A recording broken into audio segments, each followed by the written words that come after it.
Okay, this is the starter dough I mixed earlier with yeast, not the dry kind. And it has three different flours in it.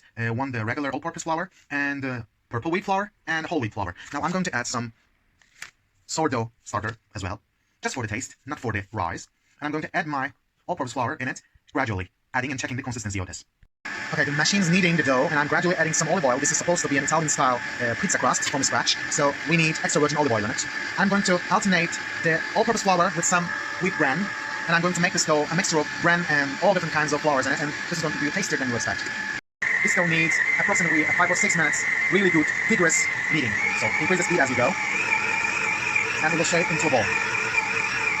Okay, when you have a soft, relatively stickier dough, you need to let it rest for at least 45 minutes. Longer is better, and we're going to knead it by hand then, adding some more flour. If you have cornmeal, it's better, and I'll go with the cornmeal, I guess. And after this rise, you'll be able to knead it again and let rest it again, and then you'll have 3 or 4 portions of, depending on the size, pizza dough, and it will be ready to roll and bake whenever you need it. I'll divide it into 4, and I'll freeze them, 3 of them, and I'll use 1 of them. Okay, so now this goes into the oven for almost 1 hour-ish, something, and then I'll see you next. Okay, this is how far the dough has risen, almost tripled in size. The volume is very important for me. I'm going to knead it for a few more minutes and check if it needs more flour. Again. And if the ball is coming out plain, maybe it's enough. So after the last kneading, as I see that the dough is super stretchy but sticking to the bottom of the bowl, that means we need more flour because you see the cells, yeah, the fibers, it's pulling apart. They're not holding their shape. So I need just a little more upright one, not this much loose. So let's add more flour, regular all-purpose one.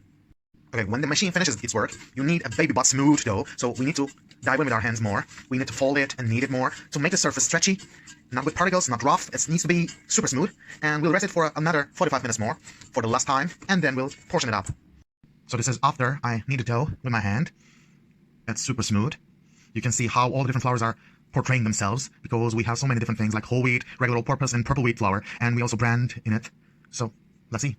Last time, last rising, 45 to an hour.